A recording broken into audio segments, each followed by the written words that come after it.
पूर्व केंद्रीय कानून मंत्री एवं सांसद श्री रविशंकर प्रसाद ने मध्य प्रदेश बजट 2025 पर एक महत्वपूर्ण बैठक में इंदौर में भाग लिया। इस दौरान उन्होंने बजट की तेज रफ्तार और देश की आर्थिक प्रगति पर गहन चर्चा की। उन्होंने कहा कि भारत की अर्थव्यवस्था लगातार आगे बढ़ रही है और अंतर्राष्ट्रीय रिपोर्ट्स भी इस बात की पुष्टि कर रही हैं। तो वहीं इंदौर की तारीफ करते हुए उन्होंने कहा, इंदौर बहुत ही अच्छा और प्यारा शहर है, यहाँ आकर एक अलग ही अनुभूति होती है। उन्होंने यह भी कहा कि वह इंदौर की जनता से संवाद करने और बजट पर चर्चा करने विशेष रूप से आए हैं। तो वहीं रविशंकर प्रसाद ने कांग्रेस नेता राहुल गांधी के हालिया बयान पर प्रतिक्रिया देते हुए कहा, राहुल गांधी ने कहा है कि इस देश में मेरिट नाम की कोई चीज नहीं है। मैं उनसे यह पूछना चाहता हूं कि वे खुद किस मेरिट के आधार पर नेता बने हैं। उन्होंने आगे कहा कि राहुल गांधी होमवर्क नहीं करते, उन्हें कौन पढ़ाता है, यह भी एक सवाल है। उनका ट्विटर हैंडल कोई ऐसा व्यक्ति संभाले जो भारत की सही जानकारी उन्हें थे। रविशंकर प्रसाद ने कहा कि बजट 2025 भारत की आर्थिक समृद्धि को नई दिशा देगा। उन्होंने इंदौर वासियों को आश्वस्त किया कि सरकार की नीतियां देश के विकास के लिए समर्पित है। इस बैठक में भाजपा के कई वरिष्ठ नेता और कैबिनेट मंत्री कैलाश विजयवर्गीय, तुलसी सिलावट, कविता पाटीदार, शंकर लालवानी, रमेश मेंदोला आदि विधायक सहित अन्य गणमान्य लोग उपस्थित रहे। रविशंकर प्रसाद की इस बैठक में बजट 2025, राहुल गांधी के बयान, कर्नाटक का आरक्षण मुद्दा, शिवाजी बनाम औरंगजेब की ऐतिहासिक विरासत और भारतीय मुसलमानों की देशभक्ति जैसे कई विषयों पर चर्चा हुई। और क्या कुछ उन्होंने कहा, आप भी सुनिए। श्री रविशंकर जी किसी पहचान के मोहताज नहीं है।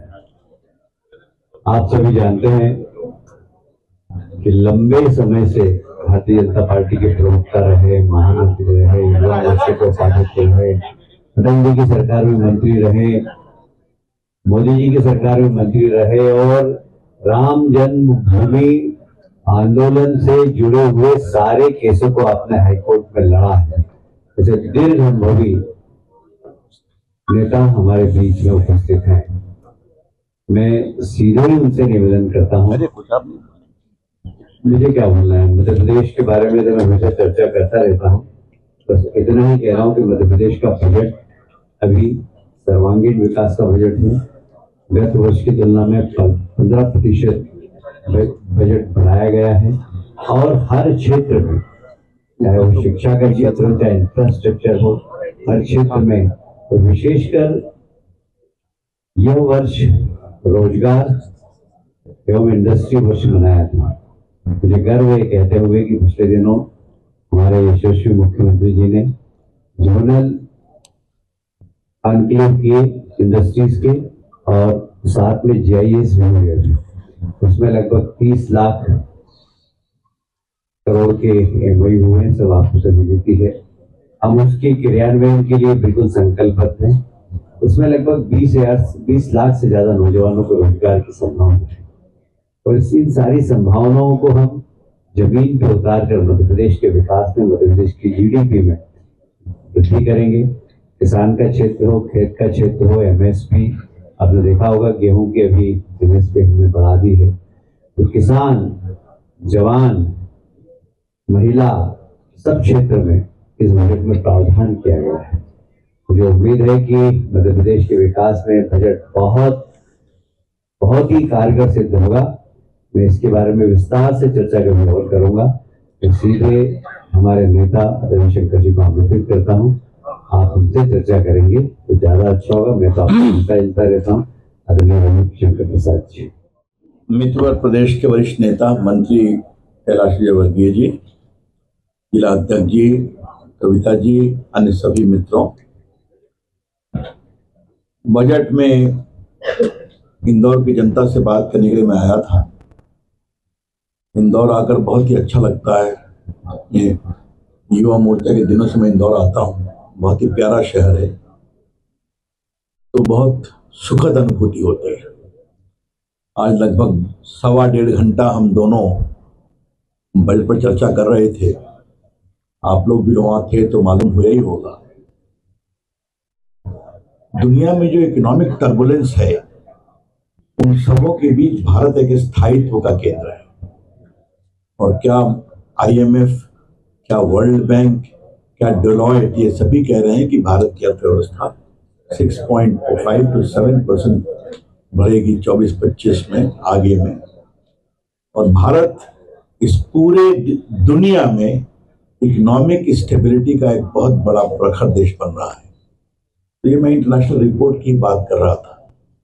अभी इस बार के बजट में जो टॉय इंडस्ट्री, जो फुटवेयर इंडस्ट्री, जो किसानों के लिए, जो दाल के लिए, जो 100 एस्पायरेशनल डिस्ट्रिक्ट में खेती को विशेष प्रोत्साहन, जो MSME के लिए इस बार जो काम किया गया है कि उनका 2 और 2.5%, देश में 36 करोड़ MSME है, जिसमें 1 करोड़ रजिस्टर्ड MSME है, तो उनके लिए बहुत विशेष योजना इस बजट में आई है। तो सारी बातें हम लोगों ने चर्चा की। मुझे इसके अलावा 3 बातें कहनी है, फिर आपके सवाल में लूंगा। पहला है कि राहुल गांधी का फिर एक ज्ञान भरा वक्तव्य आया है।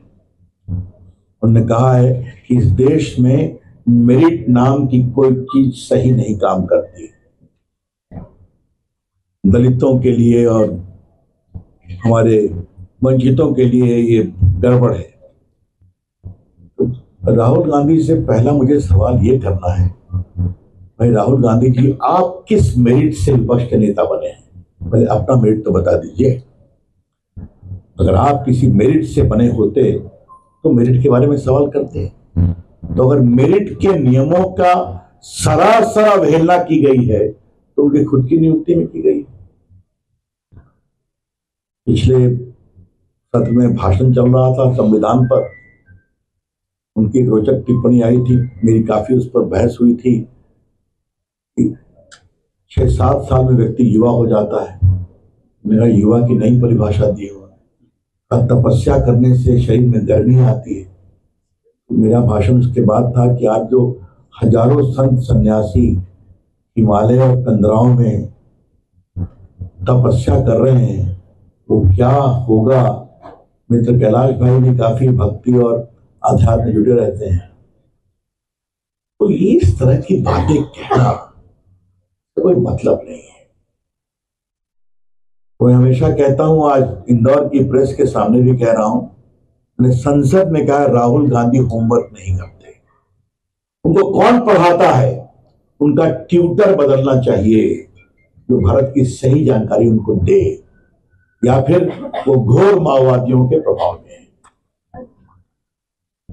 तो दूसरी बात मुझे कहनी है, और ये राष्ट्रीय विषय है, कर्नाटक की सरकार ने 4% रिजर्वेशन किया है गवर्नमेंट कॉन्ट्रैक्ट में अल्पसंख्यक मुस्लिम समाज के लिए। वो ओबीसी कोटा क्रॉस 2B में किया, ओबीसी का हक मारा गया है।